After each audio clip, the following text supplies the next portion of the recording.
오늘 주시는 말씀은 구약성경 사사기 2장에서 말씀을 읽겠습니다. 사사기 2장 1절부터 5절까지 말씀을 읽어드립니다. 제가 가지고 있는 성경으로는 361페이지, 어떤 교우들은 321페이지에 있습니다. 참고하실 수 있기를 바랍니다. 제가 말씀을 읽겠습니다. 여호와의 사자가 길갈에서부터 보김으로 올라와 말하되, 내가 너희를 애굽에서 올라오게 하여 내가 너희 조상들에게 맹세한 땅으로 들어가게 하였으며, 또 내가 이르기를 내가 너희와 함께한 언약을 영원히 어기지 아니하리니 너희는 이 땅의 주민과 언약을 맺지 말며 그들의 제단들을 헐라하였거늘 너희가 내 목소리를 듣지 아니하였으니 어찌하여 그리하였느냐. 그러므로 내가 또 말하기를 내가 그들을 너희 앞에서 쫓아내지 아니하리니 그들이 너희 옆구리에 가시가 될 것이며 그들의 신들이 너희에게 올무가 되리라 하였노라. 여호와의 사자가 이스라엘 모든 자손에게 이 말씀을 이름해 백성이 소리를 높여 운지라. 그러므로 그곳을 이름하여 보김이라 하고 그들이 거기서 여호와께 제사를 드렸더라. 아멘. 아멘. 오늘 말씀에 관계 있는 찬양, 주님이 아파하시고 찬양하겠습니다.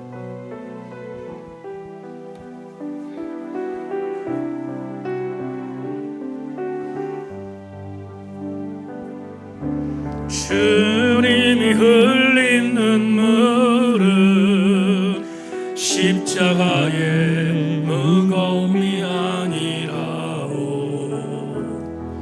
우리의 무지함을 아파하시어 흘리신 눈물이었소.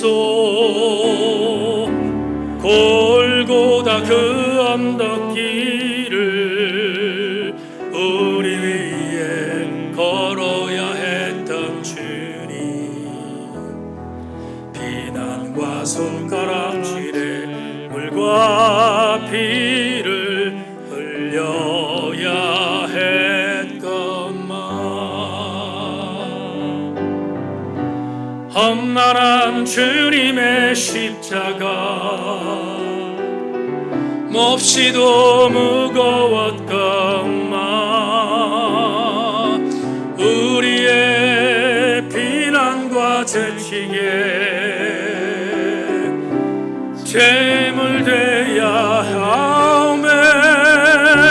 주님의 아파하심으로 나 구원받았으니 이제는 주님을 위하여 이 악몸 바치리다. 당신 낳고 있나요? 죽음으로 사랑하신 것을 우리 예수님께서 자기 몸 다하여 죄인을 사랑하신 험난한 주님의 십자가, 험난한 주님의 십자가 몹시도 무거웠건만 우리의 비난과 채찍에 제물되야 했던 주님의 아파하심으로 나 구원 얻었으니 이제는 주님을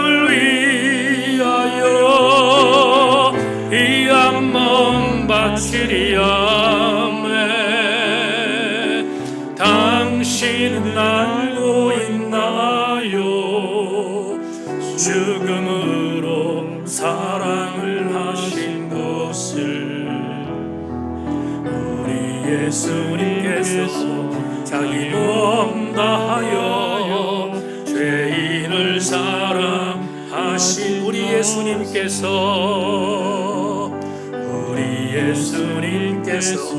자기 몸 다하여 죄인을 사랑하신 것을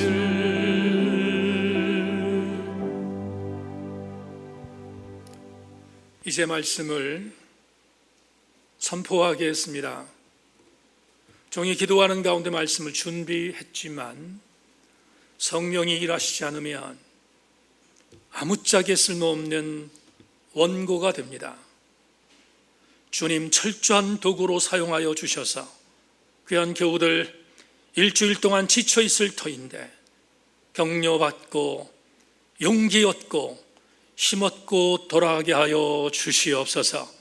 이 시간 성령이 우리와 함께 하실 것을 기대하며 특별히 줌으로 예배드리는 지체들 전체에 기름 부어 주셔서 저들도 현장에서 강력한 주의 은혜가 있게 하여 주시옵소서. 예수 그리스도의 이름으로 기도 올리옵나이다. 아멘. 한번 인사합니다. 말씀에 기대를 거십시다. 인사하겠습니다. 말씀에 기대를 거십시다. 오늘 8월 8일 여러분과 함께 나눌 말씀의 제목은 우십시다, 이런 제목을 갖고 말씀의 은혜를 나누겠습니다. 혹시 교회 홈페이지에 들어오신 분들은 읽으셨을 줄로 믿는데 지난 주간 교회 홈페이지에 올린 한 글을 여러분에게 읽어드리면서 설교를 시작하겠습니다. 나는 사람들이 악을 행하는 것을 막을 수는 없지만 적어도 그것 때문에 슬퍼할 수는 있다. 그렇다, 나는 슬퍼할 것이다. 나는 잘못된 길로 가는 사람들의 발자국을 내 눈물로 채울 것이다. 신약 성경의 기준으로 돌아가서 하나님을 아름답고 거룩하게 예배하는 일이 교회에서 일어나지 않을 때 내가 그들로 하여금 그렇게 하도록 설득할 수 없다 할지라도 나는 적어도 그들을 위해 올 수 있다.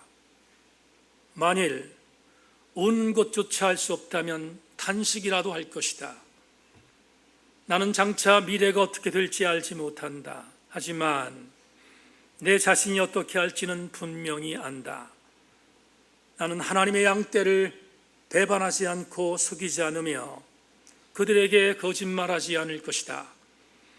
나는 온갖 종류의 세상 이야기를 동원하여 그들의 관심을 끌어 그들을 몰아가는 짓을 하지 않을 것이다.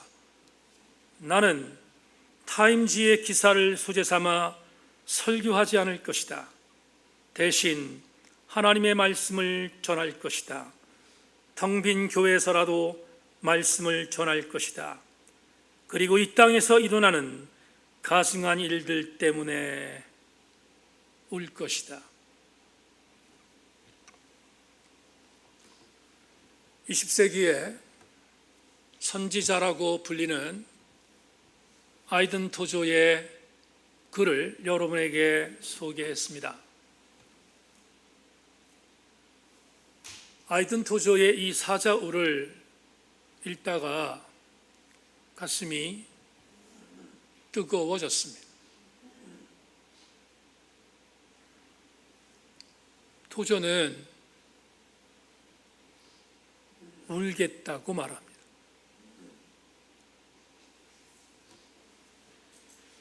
토조의 글을 읽다가 이런 생각을 한번 해보았습니다.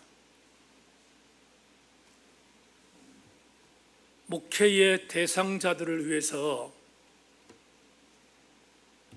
우는 목회는 건강하다. 사역 현장에서 우는 목회가 이루어질 때 목회자는 절대로 딴짓하거나 쓸데없는 일에 이끌림을 당하지 않을 것이다.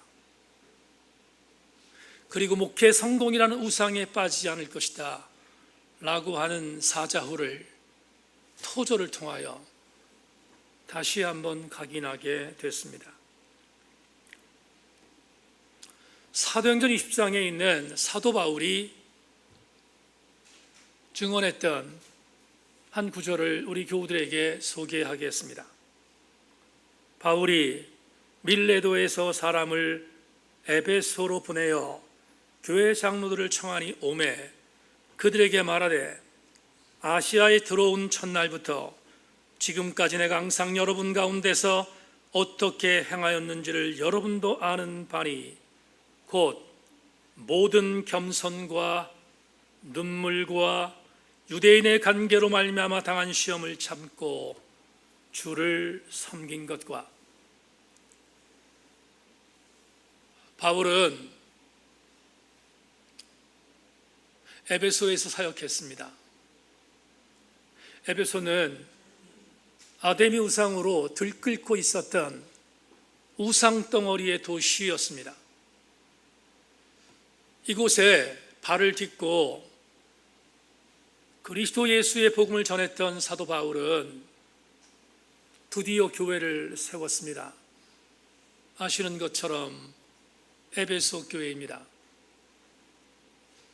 훗날 사도 바울이 로마로 가기 위하여 예루살렘으로 올라가야 하는 순교 여행을 떠나기에 앞서 밀레도 항구에서 에베소의 장로들을 만났습니다. 에베소의 장로들이 바울에게 간곡하게 권면합니다. 사도님, 예루살렘에 가면 죽습니다. 올라가지 마시고 우리 에베소로 다시 돌아가셔서 그 옛날의 사역을 다시 한번 하시면 어떻겠습니까?를 물었습니다. 그때 사도행전 20장에 기록되어 있는 긴 설교가 바울의 입에서 나옵니다. 그 설교 중에 바울이 뒤돌아보는 에베소 교회의 목회의 뒤안길 속에서 그는 이렇게 에베소 교회 장로들에게 말합니다. 장로님, 아시는 것처럼 제가 에베소에서 목회할 때 이렇게 목회했습니다. 겸손하고 눈물을 흘렸고 모든 시험을 참았습니다. 그러나 이 에베소 교회 아름다운 교회 공동체로 다시 돌아가지 않는 이유는 주 예수께 받은 사명, 곧 은혜의 복음을 증거하는 일을 마치려 하면은 내 생명을 조금도 귀한 것으로 여기지 않기에 나는 예루살렘으로 올라가야 합니다 라고 에베소 교회 장로님들의 청을 거절합니다. 사도 바울의 이 설교 속에서 정말 진정성 있게 제게 다가온 단어는 눈물이었습니다. 바울은 에베소 교회 목회를 위하여 눈물 흘렸습니다. 제가 목사 안수를 갓 받고 젊은 목회자로 사역할 때 당시 쳐다보기에도 너무 높은 선배 목사님께서 제게 목사로 출발할 때 이렇게 당부하셨던 말씀이 기억에 있습니다. 이 목사, 앞으로 창창한 사역을 감당할 터인데 섬기는 교회에서 3가지의 액체를 흘려라 이렇게 말씀하셨습니다. 그 선배 목사님께서 지금 돌아가셨는데 그 선배 목사님께서 제게 흘리라고 말했던 3가지 액체는 피와 땀과 눈물이었습니다.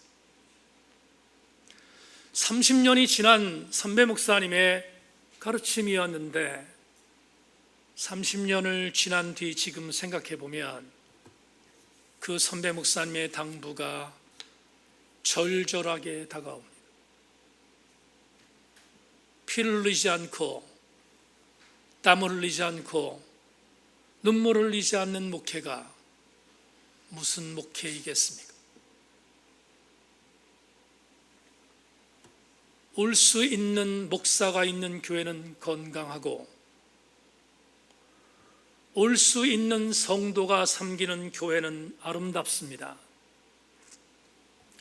울어야 하는데 울음을 상실한 교회는 공동묘지요, 그 교회에 출석하는 신자는 송장과 뭐가 다르겠습니까?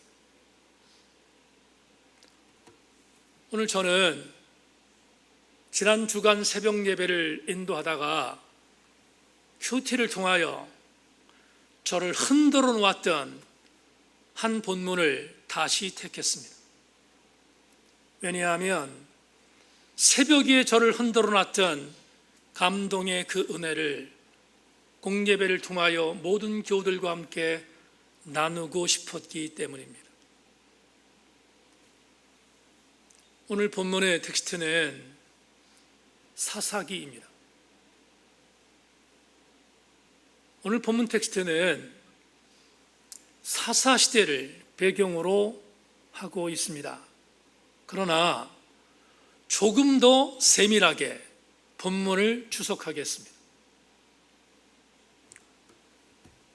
구약학자들은, 대다수 복음주의권에 있는 학자들은 여호수아의 죽음의 시기를 주전 전 1170년경으로 산정합니다. 약간의 논란의 여지는 있겠지만 저도 거의 대부분 1170년에 여호수아가 죽었다는 해석에 대하여 동의합니다. 여호수아가 언제 죽었는가를 가늠할 때 주전 1170년이라는 산정은 중요합니다. 왜냐하면 사사시대를 가늠하기 위해서입니다. 통상적으로 사사시대라고 정의할 때 이렇게 정의합니다. 여호수아가 죽은 뒤 하나님께서 이스라엘 신앙 공동체를 위하여 사사, 쇼페트, 사사를 지명합니다. 그 사사들이 일어서서 이스라엘 신앙 공동체의 과도기 과정을 이끌었는데 언제까지인가? 초대 이스라엘의 왕이었던 사울의 등극 이전까지입니다. 다시 말하면 사울이라는 고대 이스라엘의 첫 번째 왕이 왕으로 세워지기 전까지, 여호수아 죽음부터 사울까지를 사사시대라고 정의합니다. 학자들은 사울이 이스라엘의 왕으로 세워진 것을 주전 1050년으로 정의합니다. 그렇다면 산술적으로 사사시대는 120년간이었음을 알 수 있습니다. 물론 복음주의권의 학자들이 말하는 120년보다 더 넓게 잡는 학자들도 있습니다. 예를 들자면 이스라엘 신앙 공동체가 가나안 땅에 입성한 시기부터, 다시 말하면 여호수아 시대에 입성했으니까 여호수아 시대에 입성한 시기부터, 그리고 이스라엘 신앙 공동체가 사무엘이 마지막 사사였던 삼손이 죽은 이후 사무엘이 이스라엘 신앙 공동체를 이끌기까지 약 350년 내지 400년으로 산정하는 학자들도 있습니다. 그런데 오늘 설교를 통하여 여러분과 나누고 싶은 주제는 이것입니다. 사사기의 연대, 그것보다 더 중요한 것이 있는데 오늘 본문 사사기 2장의 시대적 배경입니다. 조금만 더 집중합시다. 우리는 오늘 본문으로 사사기 2장 1절로 5절을 택했습니다. 그런데 이상한 것은 사사기 2장 6절부터 10절까지를 보면 거기에 여호수아의 죽음이 등장합니다. 여호수아가 죽은 기사는 오늘 본문 다음 사사기 2장 6절 이하에 기록되어 있다는 것입니다. 그렇다면 오늘 사사기 2장 1절부터 5절까지는 여호수아가 사망하기 직전이었음을 알 수 있습니다. 여호수아는 죽지 않았습니다. 위태했지만 열조로 들어가기에 얼마 시간이 남지 않았지만 아직도 이스라엘 신앙 공동체는 여호수아의 영적 리더십이 통하던 때였음을 사사기 2장 1절로 5절이 우리에게 증언하고 있습니다. 그런데 바로 이때 어떤 일이 있었는지를 지금부터 여행하겠습니다. 본문 1절, 여호와의 사자가 길갈에서부터 보김으로 올라와 말하되 내가 너희를 애굽에서 올라오게 하여 내가 너희 조상들에게 맹세한 땅으로 들어가게 하였으며 또 내가 이르기를 내가 너희와 함께한 언약을 영원히 어기지 아니하리니. 자, 여기 주목하십시다. 담임 목사를 집중해서 잘 봐주시기를 바랍니다. 길갈에서 여호수아의 리더십이 통했습니다. 왜냐하면 길갈에서 여호수아는 신앙의 제2세대들과 함께 이스라엘 신앙 공동체가 어떻게 살아가야 할지를 다짐한 장소가 길갈이었기 때문입니다. 길갈에서 하나님을 섬기겠다는 이스라엘 신앙 공동체 다짐 이후 그들은 보김이라는 장소로 이동했습니다. 누가 이동했을까? 여호수아의 말년이라면 이 추측이 가능합니다.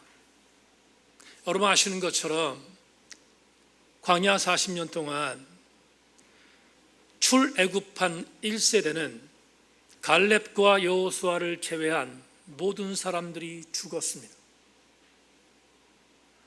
그렇다면 길갈에서 가나안에 올라가 하나님의 뜻대로 살겠다고 결의한 자는 분명히 1세대 중엔 여호수아, 갈렙 두 사람일 뿐일 것이고 나머지 약 200만 명은 2세대들이었을 것입니다. 주목할 것은 이 세대는 1세대에 비하여 영적으로 무뎌져 있었던 세대였습니다. 그러자 여호수아가 무뎌져 있는 1세대들을 묶기 위하여, 영적으로 묶기 위하여 길갈에서 하나님의 언약을 선포한 것입니다. 맹세했습니다. 하나님을 잘 섬길 것이라고 맹세했습니다. 그런 뒤 보킴으로 올라왔습니다. 본문 1절에서 분명히 이렇게 제시합니다. 하나님께서 당신의 사자, 오늘 본문에 보면 1절에서 하나님의 사자라고 되어 있죠. 이 야훼 말라크라는 이 단어는 하나님께서 임명한 하나님의 대리자입니다. 다시 말하면 하나님의 말씀을 전하는 대리자인 것을 전제하겠습니다. 하나님의 사자가 하나님께서 행하셨던 일을 상기시킵니다. 뭐라고 상기했는가? 이렇게 말합니다. 하나님께서는 분명히 두 가지를 시켰다는 것입니다. 그 두 가지가 뭔가? 창세기 17장 8절로 9절에 있는 말씀을 자막을 통하여 확인하십시오. 내가 너와 내 후손에게 내게 교류하는 이 땅 곧 가나안 온 땅을 주어 영원한 기업이 되게 하고 나는 그들의 하나님이 되리라. 하나님이 또 아브라함에게 이르시되 그런즉 너는 내 언약을 지키고 내 후손도 대대로 지키라. 아브라함에게 하나님께서 언약을 맺으실 때 이렇게 맺으셨습니다. 아브라함아, 나는 너의 한 분인 하나님이고 너는 나의 택한 백성이다. 그러니까 이렇게 언약을 맺자는 것입니다. 나의 택한 백성을 가나안 땅까지 내가 인도할 것이다. 그러니 너는 내가 맺은 이 언약을 절대로 어기지 말고 그리고 나를 하나님으로 인정하라는 언약이었습니다. 오늘 본문 여호수아 시대에 하나님은 당신이 아브라함에게 맹세하셨고 아브라함에게 맺으셨던 언약이 이루어졌음을 1절에서 보고하고 있지 않습니까? 뭡니까?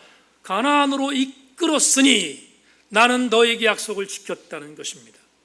그리고 또 하나, 하나님 이렇게 말씀합니다.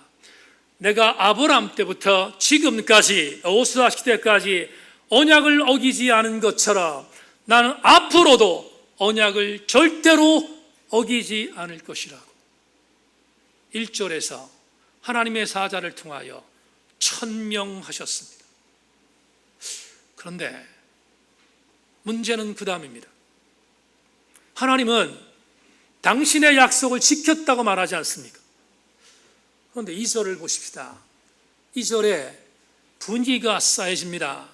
2절, 너희는 이 땅의 주민과 언약을 맺지 말며 그들의 제단을 헐라하였거늘 너희가 내 목소리를 듣지 아니하였으니 어찌 그리하였느냐. 하나님의 사자가 하나님의 약속을 이행하셨던 것을 전한 뒤 약속을 이행하지 않은 이스라엘 신앙 공동체에게 기소문을 발표하고 있습니다. 세 가지. 첫째, 가나안 주민과 언약을 맺지 말라고 했는데 너희들이 어겼다. 둘째, 가나안 제단을 헐라고 했는데 너희들이 거절했다. 셋째, 하나님의 행하신 목소리를 너희들이 듣지 않았다고 기소하고 있습니다. 분위기 쌓여졌습니다. 다시 강조합니다. 지금 이 기소문을 누가 듣고 있다고요? 제 2세대들입니다. 그런데 이 시대는 아직 사사시대가 열리지 않았습니다. 왜냐하면 여호수아가 죽지 않았으니까 아직은 여호수아의 영적 리더십이 있었던 때였음을 전제하겠습니다. 그래서 그랬는지 하나님의 언약을 어겼던 이스라엘 신앙 공동체에게 징계를 선포하십니다. 3절, 그러므로 내가 또 말하기를 내가 그들을 너희 앞에서 쫓아내지 아니하리니 그들이 너희 옆구리에 가시가 될 것이며 그들의 신들이 너희에게 올무가 되리라 하였노라. 하나님 분명히 징계를 선포하셨습니다.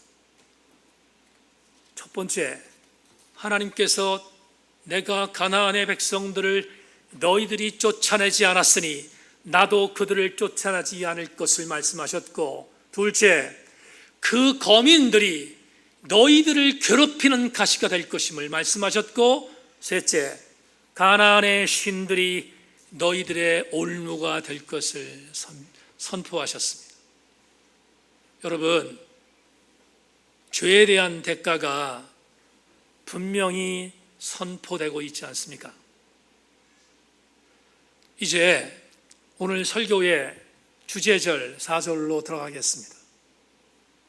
이렇게 하나님의 심판의 메시지가 하나님의 사자를 통하여 선포되자 아직은 여호수아의 리더십 밑에 있었던, 사사시대로 넘어가지 않고 여호시다의 말년시대에 있었던 이스라엘 신앙 공동체의 반응이 어땠는지를 4절이 신명기 역사가가 이렇게 증언합니다. 4절, 여호와의 사자가 이스라엘 모든 자손에게 이 말씀을 이루매 백성이 소리 높여 온지라.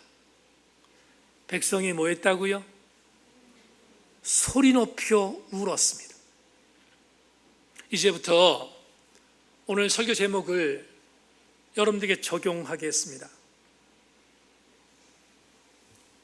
4절에 기록되어 있는 소리 높여 울었다 했을 때 이 울었다는 히브리어를 바카라고 합니다. 바카는 그냥 우는 것이 아닙니다. 바카를 문자적으로 해석하면 통곡하는 것입니다.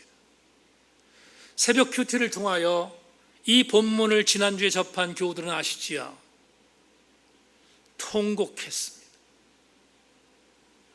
하나님께서 너희들이 나의 언약을 어겼고 나는 그러므로 너희들을 징계할 거야 라고 하는 메시지가 하나님의 사자를 통하여 선포되자 이 말씀을 듣고 있었던 2세대원들과 그리고 요수아와 갈렙 1세대 모두가 통곡하여 울었습니다.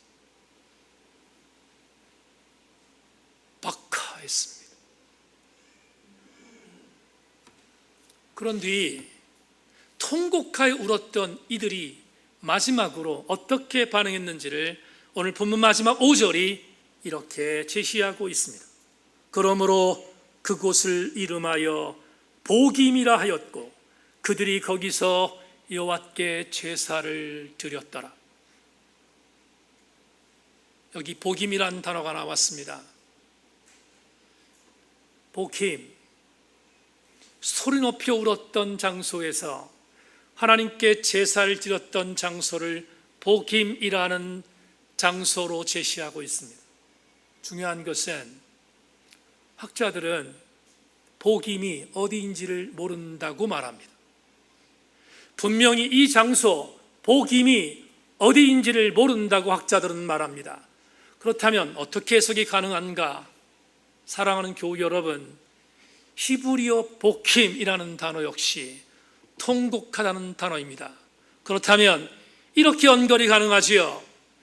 보킴에서 이스라엘 신앙 공동체는 박하한 것입니다.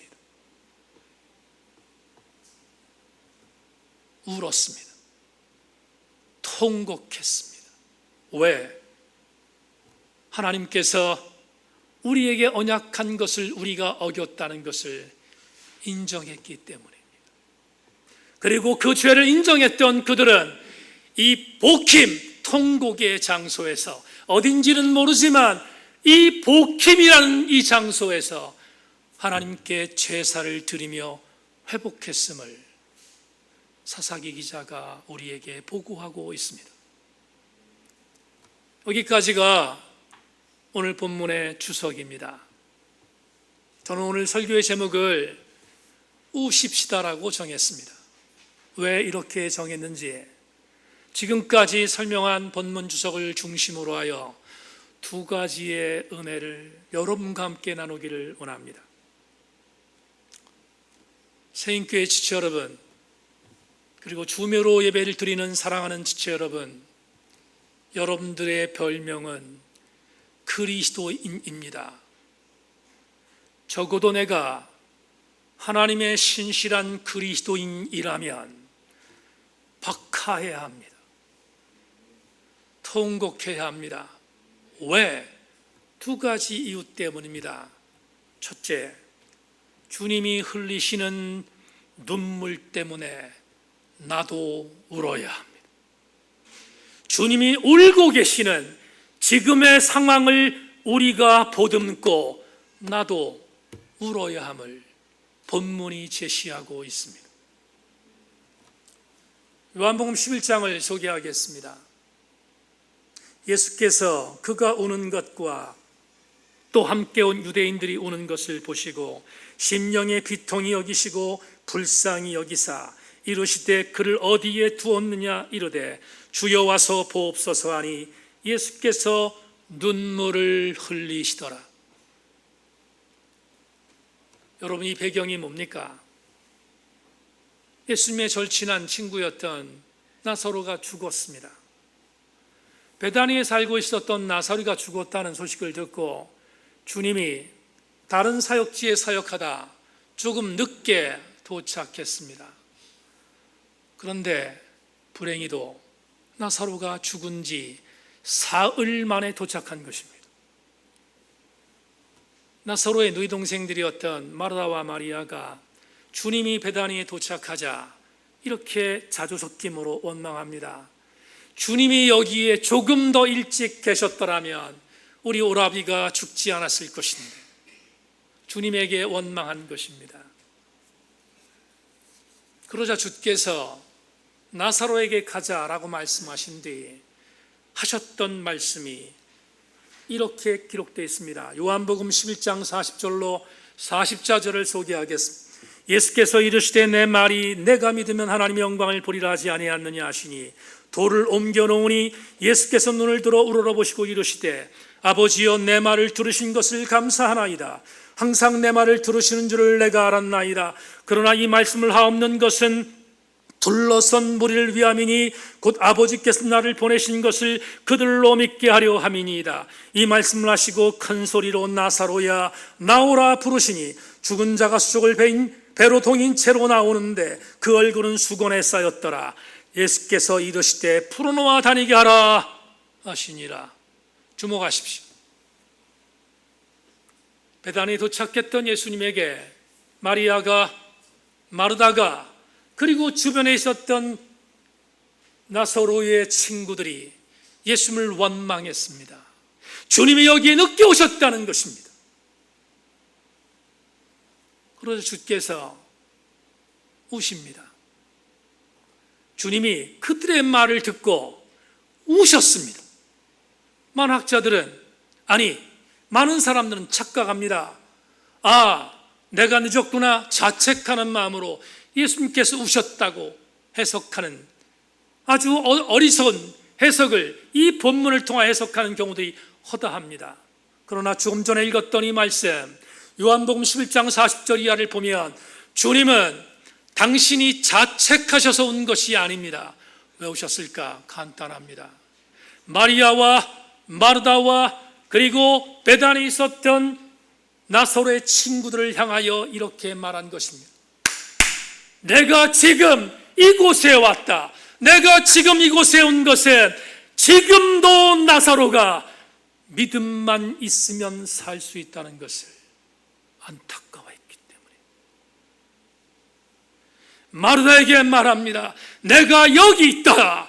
마리아에게 말합니다. 내가 여기 있다. 믿음을 갖고 있는가? 네가 믿음을 갖고 있다면 죽은 지 4일이 된 내 오라비는 오늘도 살 것임을 믿으라는 이유 때문에 안타까운 마음으로 주님은 우셨습니다.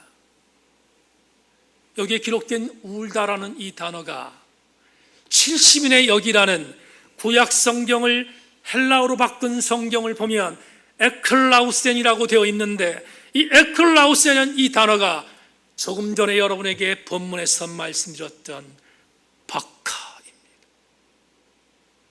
다시 말하면 주님이 그냥 오신 것이 아니라 믿음 없는 자들 때문에 통곡하셨습니다.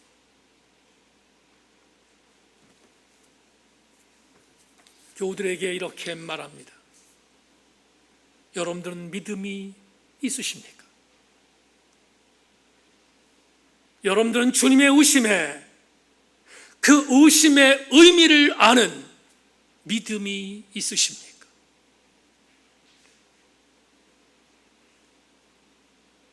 세인의 지체들이여 주님의 마음을 보듬으면 우리도 마땅히 울어야 되지 않겠습니까? 주님은 믿음 없는 세대를 인하여 오늘도 박하십니다. 우리는 주님의 마음을 품고 역시 박하야 하는 것이 그리스도인의 사명인 것입니다. 두 번째로 우리가 왜 울어야 합니까? 그 이유는 시대의 아픔 때문에 울어야 합니다. 시대의 아픔 때문에 박하해야 합니다. 로마서 12장을 잠시 소개하겠습니다. 바울이 쓴 로마서는 기독교의 교리의 대서사시입니다. 다시 말씀을 드리면 로마서가 없었다면 기독교는 존재하지 않을 수도 있었다는 말입니다. 왜 그런가?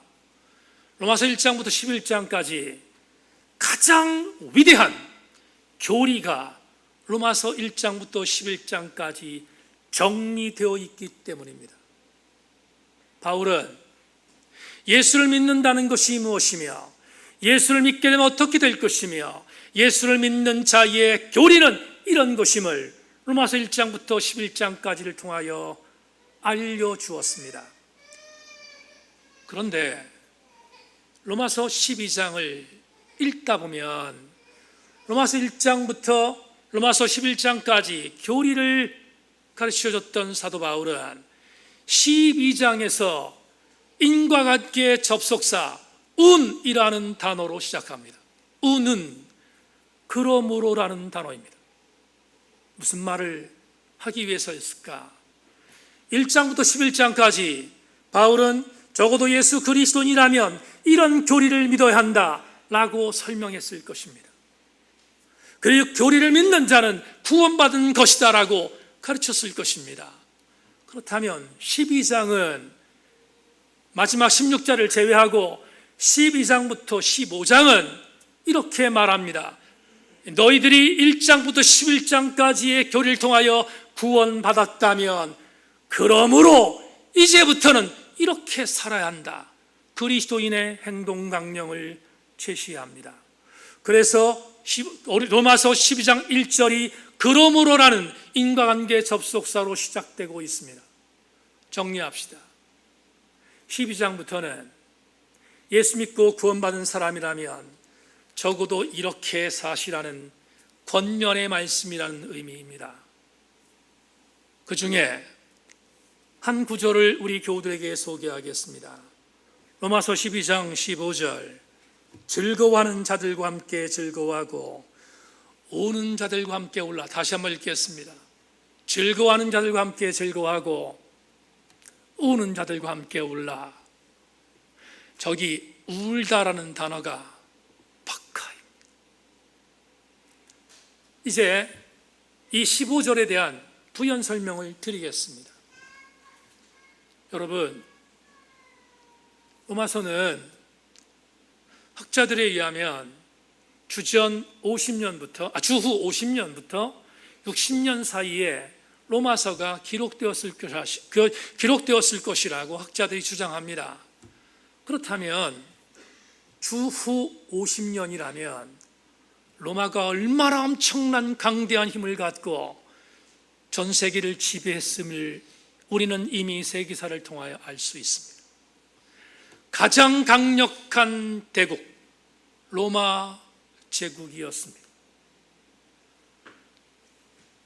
로마 제국의 왕이었던 시저는 피지배 국가의 국민들에게 아량을 베풀었습니다.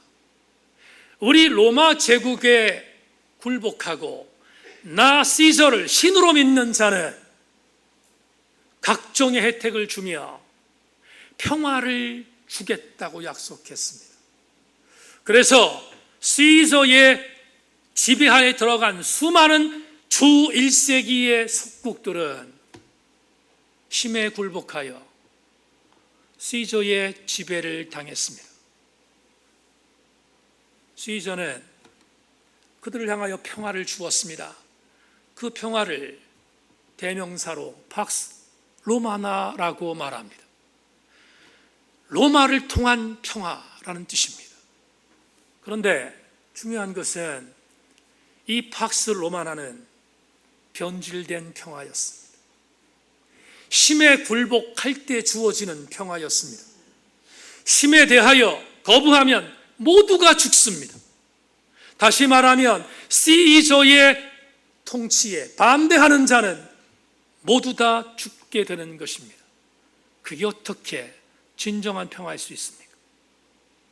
그러나 힘으로 무장했던 로마는 이 팍스 로마나를 통하여 본인들의 세력을 확장했고 그리고 평화를 주었다고 변질시켜 소개합니다. 여기에 희생당하는 사람들은 한두 명이 아니었습니다. 노예가 그랬고 여성이 그랬고, 그리고 로마의 시민권이 없었던 변두리에 있는 나라의 식민지 사람들이 그랬고, 노동자가 그랬고, 농민이 그랬습니다. 수많은 사람들이 로마의 압제에서 고통당했습니다. 심지어 로마에 있었던 그리스도인들조차 이 권력에 굴복했습니다. 바울은 이것을 너무나 잘 알았기에 로마서 12장 15절에서 이렇게 말한 것입니다.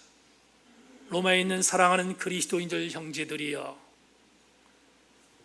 즐거워하는 자와 함께 즐거워하는 것은 마땅하겠지만 또 하나 잊지 말라는 것입니다. 진짜로 울고 있는 자와 함께 울라고 말하고 있습니다. 우리는 시대의 아픔을 보듬어야 합니다. 바울이 로마에 있는 그리스도인들에게 박슬로마나의 거짓된 평화에 속지 말고 진짜로 그리스도인으로 예수 그리스도께 주시는 평화를 통하여 그 평화를 전하기 위해서는 우는 자와 함께 우는 자가 되라는 말씀에 아멘 해야 되지 않겠습니까? 오늘 우리 시대에 우리 그리스도인들은 동일합니다. 어떻게?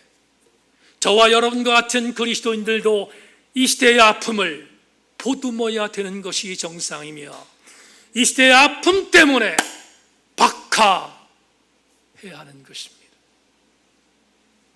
이 시대의 아픔을 보듬고 우는 것은 마땅히 그리스도인들이 해야 할 사명인 것입니다. 이제 말씀을 맺으려고 합니다.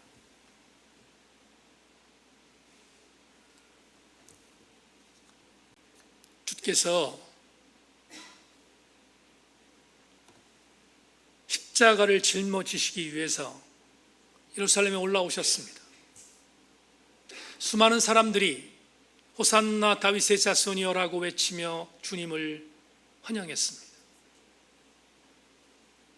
주께서 예루살렘 성을 가까이 오자 환영하는 인파들 때문에 좋아해야 됐는데 주님은 좋아하시지 않아요. 누가복음 19장 41절에서 예루살렘 성에 가까이 오셨던 주님이 하셨던 반응을 누가는 이렇게 보고합니다. 가까이 오사 성을 보시고 우셨다. 주님이 우셨다고 했습니다. 저 우셨다를 오늘 본문의 단어로 바꾸면 박하입니다. 주님은 그냥 오신 것이 아닙니다. 통곡하며 오셨습니다. 왜 오셨을까? 불과 얼마 뒤에 AD 70년에 로마의 장군이었던 티투스에 의하여 예루살렘 성읍이 초토화될 것을 알고 계셨기 때문입니다. 주님은 예루살렘의 미래를 알았기에 시대의 아픔을 품고 우셨습니다. 시대의 아픔을 품고 우셨던 주님처럼 우리 그리스도인들도 21세기의 아픔을 품고 박하는 것은 너무 당연하지 않겠습니까? 오늘 도쿄올림픽이 폐막합니다. 말도 많았고 탈도 많았던 도쿄올림픽이 오늘을 끝으로 대난원의 막을 내립니다. 이번 도쿄올림픽의 과정 중에 대한민국의 최고의 이슈는 안산 선수였습니다.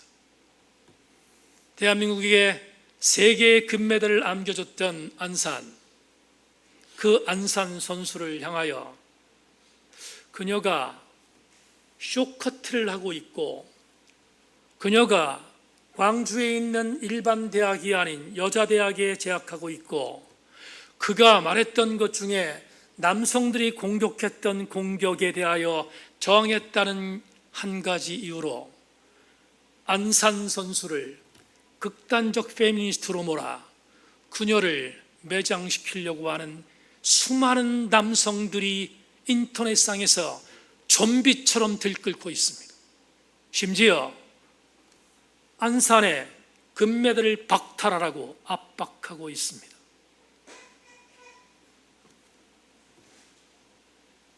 신유빈이라는 17살 된 탁구 선수는 금년에 17세이기에 미성년자입니다. 아시는 분은 아시겠지만 대한민국의 탁구를 위해서 일찍이 고등학교를 진학하는 것까지 포기하고 대한민국의 탁구를 위하여 헌신한 우리들의 딸이 신유빈입니다. 그런데 경악할 만한 일은 신유빈을 성적으로 희롱하는 자들이 비일비재에 일어났습니다. 그녀가 도쿄올림픽에서 탁구 경기를 하는 탁구 경기의 장면을 캡처하여 여성의 성을 희화하고 그리고 성적으로 모욕하는 정신병자들이 사이버상에 들끓고 있습니다. 한 가지만 더, 어제 많이 속상하셨을 줄 압니다. 대한민국 야구 대표팀이 최악의 성적을 거두었습니다. 더 분노한 것은 도미니칸 공화국과의 경기에서 역전당했음에도 불구하고 껌을 질질질 씹고 있는 대한민국 4번 타자 때문에 많은 사람들이 질타했습니다. 심지어 대한민국 야구팀들은 비행기를 타고 한국으로 돌아오지 말라고 공격당하고 있습니다. 과정을 보면, 그리고 야구팀들의 정신적인 정신력에 대한 흐트러짐을 보면 비난받을 만한 일이라고 저도 동의합니다. 그러나 곱씹겠습니다. 가슴에 대한민국의 태극기를 달고 해외 나가서 조국의 국익을 위하여 최선을 다하는 올림픽 대표팀 선수 중에 패배하고 싶은 사람이 누가 있겠습니까? 누구도 패배하고 싶지 않습니다. 그런데 경기가 그렇습니까? 질 수도 있는 것입니다. 비난받아야 할 많은 일이 있다는 것을 전제했지만 대한민국 야구 대표팀의 패배를 놓고 인터넷상에 실려있는 댓글을 보다가 이 생각 들었습니다. 나 같으면 한국에 대한 국적을 포기하고 싶다고. 왜? 그들이 공격한 폭력은 칼로 찌르지만 않았지 살인보다 더 엄청난 언어폭력이기 때문입니다. 목사로서 이 생각이 들었습니다. 도대체 왜 대한민국이 이 지경이 되었을까? 도대체 왜 내가 사는 대한민국이 이 정도로 망가졌을까? 그러다가 목사의 직업의식으로, 아니 목사로 갖고 있는 자괴감으로 이렇게 해석하게 되었습니다. 대한민국이 이렇게 무너진 이유는 교회가 울지 않았고 목사가 울지 않았고 성도가 이 시대를 위하여 울지 않았기 때문이다.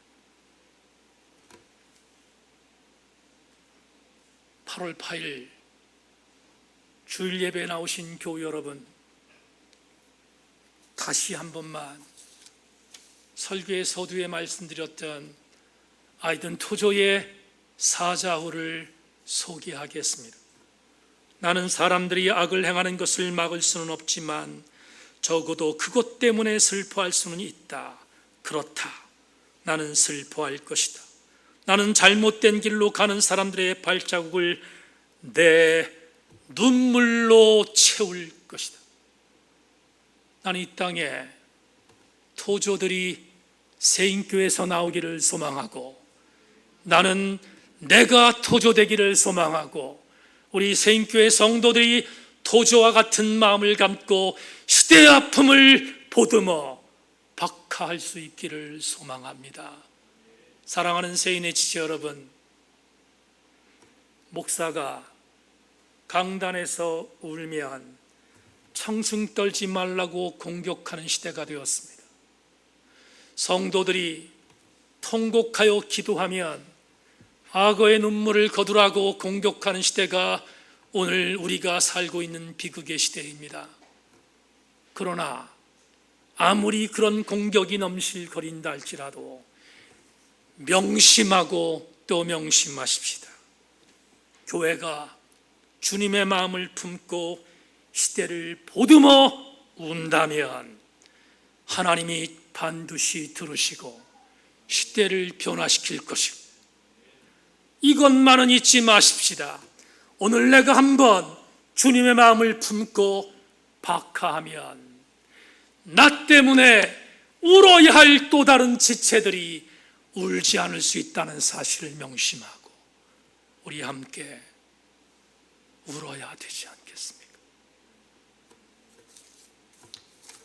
세인교회가 복힘되기를 원하며 여러분들이 박하의 주인공 다 되시기를 주님의 이름으로 축원합니다. 하나님 감사합니다. 주의 말씀을 나누었습니다.